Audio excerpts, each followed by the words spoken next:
And joining me this week to talk about the NASA-based treadmill is Dr. Asha Koshy. She's the co-owner and lead physical therapist. How are you? Good. Welcome. Thank you. Now, before we get started, first I want to ask you, just tell the viewers a little bit about yourself, please. Okay, my name is Dr. Asha Koshy. I've had a clinic in Elizabeth for over 10 years. I've been practicing physical therapy for about 14 years. And we've been there. We see all different types of patients, from regular orthopedic patients to dizziness patients to runners and athletes. So we are trying our best and better ourselves to get our patients better at efficient manner. Now, I'm really excited about this interview because you're here to talk about an anti-gravity treadmill. What is it exactly? It is a NASA differential air pressure technology that reduces body weight while you're on the treadmill. So it controls gravity. You're in a treadmill where there's an air bubble around from your hip down. It controls your weight. You can run or walk in this treadmill up to 20% of your body weight and not feel any impact or load or stress on your joints. So you can walk with no pain if you have any issues. Now, what drove your clinic to provide this technology to the public? Well, it initially came about with my husband, who's also a co-owner, Dr. James Pumarata of Complete Physical Rehabilitation. He's a huge basketball fan. And so he found out on Twitter that Kobe Bryant was using this machine to rehab his ankle. So through videos and pictures on Twitter, he realized, wow, how is he rehabbing so fast after an Achilles repair? So we said, let's research on this and see what this is all about. We went and tried it out and we loved it. We thought, wow, how much of a benefit could this be on our patients if athletes could rehab this fast? And putting our patients in it would be even better. Now, you touched on it briefly, but what makes this treadmill so unique? The best part of this machine is the fact that there is less load and stress and impact on your joints from hip down. So you can walk on there without any pain, without any stress, and have good form and biomechanics while you're walking or running or working out. That's the best part of that machine. Now, within this technology and this machine that we have, what type of injuries can it help? It could help a variety of injuries from hip down. Hip pain, knee pain, meniscal tears, Achilles repairs, post-rehab ACL repairs, any fractures, especially with patients who have weight-bearing restrictions. If a patient comes in and he had surgery or she had surgery, and they can only put 20% of weight on one leg, we're guesstimating how much weight they're going on when they're toe-touch weight-bearing and walking with crutches. We can put them in this machine and put exactly 20% of their body weight and have them walk with full biomechanic form. Now, is this equipment limited to those only who need physical therapy? Not at all. Obviously, the initial part of this machine in our clinic is to do physical therapy programs, but you can use it for all sorts of therapy, such as runners and training athletes. So we specialize in sports, especially running. We have from recreational running to all the way to experienced running. We have rehabbed patients with marathon running, such as New York City Marathon.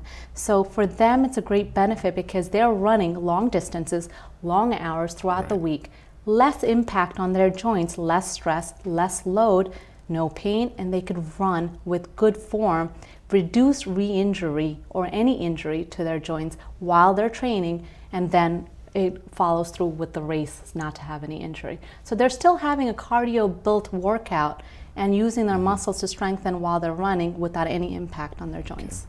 Now, I caught a glimpse of the treadmill through a picture. Can you describe it? I mean, it's a unique piece of equipment. They initially used a treadmill, and they built this NASA technology around the treadmill. The motor's in the front, and in the part of the treadmill where you're standing and getting into is the bubble, like a plastic bubble. It goes down, you put yourself in it, you're in these shorts that zip into that bubble aspect when it's raised up. And then it calibrates your weight to see how heavy you are. And then you can put down how much weight you want on your legs, 50%, 40%, and so on. And then it will do this air pressure technology to reduce that body weight on your legs. And then it's up to you how long you want to go and how fast you can go. Have you had the opportunity to see the results of people running with us? Immediate results. I had a patient on there who couldn't work out for over 15 years. She's been overweight for a long time and scared to work out because of their knee pain and ankle pain. So she can't walk properly. She has difficulty at work walking. I had her on the machine. She was in there for 6 minutes. She started crying.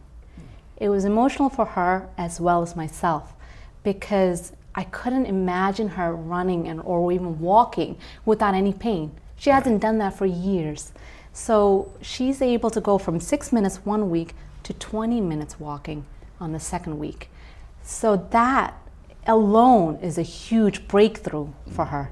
And that's why it's been helping so many of our patients. Another case that we've had are low back surgeries. They have a difficult time walking after surgery because of the soreness and pain. I had 2 of my patients who've had surgery for their back on there, and they were able to go on there 10 to 20 minutes 1 month out of surgery when they can't even go on their treadmill at home for 5 minutes. So I reduced their weight to 50%, and they're able to walk on there, get good form, and still have that cardio workout, biomechanically proper workout without getting hurt. Have you had the opportunity to experience this yourself or no? Yes, I have. Okay. I've had ACL reconstruction over 10 years ago. Off and on, I'll have some patellofemoral knee pain. So I've run on there for 2 to 3 miles, and I've had no pain, nothing in my knees. And I can go on there, and I still feel a burn in my muscles because you're using your same muscle to do the running. And I have no problems. I love it. Now, I don't know if you know the answer to this or not, but I know, is this just exclusively for the average resident, or is this something that's being used in sports medicine right now? It is being used in sports medicine. A lot of not only rehab, athletes, wellness, and weight loss programs. Right. So a lot of the major league athletic programs, NBA, NFL, have that machine. So if I walk at into home. the Giants or the Knicks facility, you think I might see one? I'm sure you will. I don't know if it's in the facility, but I'm sure they'll have it at home. Because I'm a big Knicks fan, I'm saying they need something to get these guys in shape. So I'm sure, I mean, especially off training, I'm sure they're using this machine so that it's less impact on their joints when they're running and staying cardiovascularly fit. And what's the correct name for it again? It's called Ultra G Anti-Gravity Treadmill. Okay. And it's available now in the market? It is available in our clinic. It's available for regular physical therapy programs. It's also available for athletes who want a monthly membership and also for weight loss. So wellness, weight loss, we use it. We have a special right now, monthly special on the program, so that you can sign up and just call us on our website, and I'll let you know what to do from there. So if someone comes to your facility, you set up the program that they need? Yes. Okay. We do, if it's a weight loss program, I go through nutrition with them. I go through their workout and what they need to do. I've had a patient actually right before I came here who was on that machine for about 2.5 weeks, and she lost 15 pounds. And I was surprised as well as she was surprised. She noticed it, her family noticed it, and she has no low back pain, which she had. She's on disability because she's had low back pain. And that was not the reason why she was coming to us. It was for the weight loss. Just losing that 15 pounds took away her lower back pain. Right. And you have other pieces of machinery besides the treadmill? Yes, we do. We have a full rehab tech equipment, from bikes to cable columns to weights, to rehab any of the body parts. And how can viewers find more information about your practice? You can go on the website. It's at cprnj.com, or call us at 908-527-6001. Thank you very much. You're welcome. And I'm looking forward to seeing this treadmill in person. Great. Thank you for having me here. My pleasure. Okay. We'll be back with the second half of Our City after these words.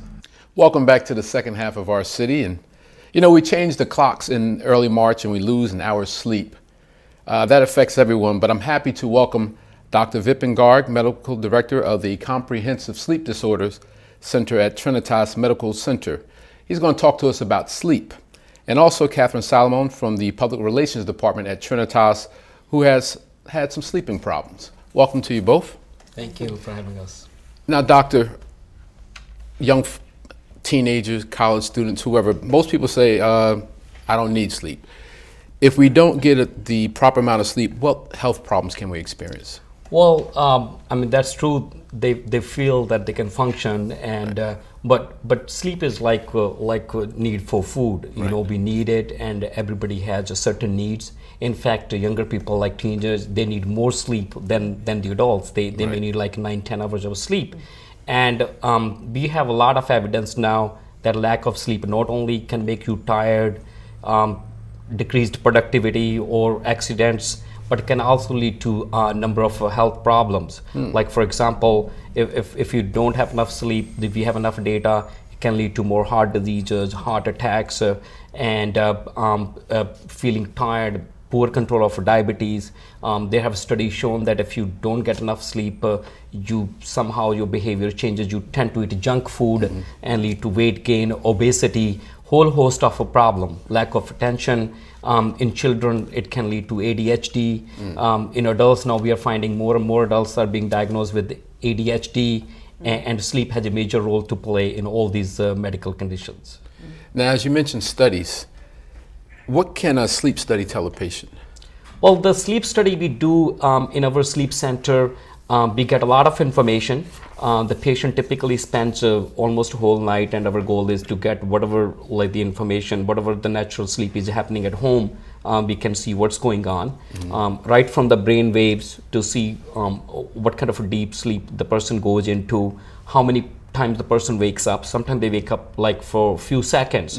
And it may not be evident to them, you know, they may feel like they slept, but the brain is waking up. To measuring their oxygen level when they're sleeping, their breathing patterns, looking at their heart rate. Sometimes the heart can go fast and slow as a result of hormonal changes from sleep disorders.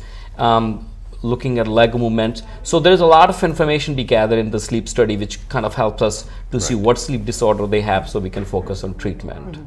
Kathy, you had a sleep study done. Yes. What was the experience like for you? Well, it was very revealing in that I had been experiencing some issues primarily with snoring, which I was not aware of. And my husband told me how bad I was snoring. Most of the time it happens like that. Yes, yeah, absolutely. The other person tells. Right. Yeah. And as a result of the snoring, I was gasping for breath. And so I was in very shallow sleep most of the time. And I never got to the deepest level of sleep, which is really the most productive sleep that you really need to get. The other thing that I learned from the sleep study was that because of those issues, that's why I was always feeling very, very fatigued at 3 o'clock in the afternoon, because I simply hadn't gotten the proper amount of rest the night before. Right. And this went on and on and on. And it was due to the sleep study that I found out that up to 16 times an hour, I was having these episodes where I was gasping for breath. And just to add, many patients we see, they can have up to 100 times an hour. So yours were 16 times, which is much more than the normal, but many patients can have 100. Yes, Yeah, so, yes. So, yeah. So although she's sleeping, she's not sleeping comfortably. No. She thinks she sleeps Right. but in the daytime when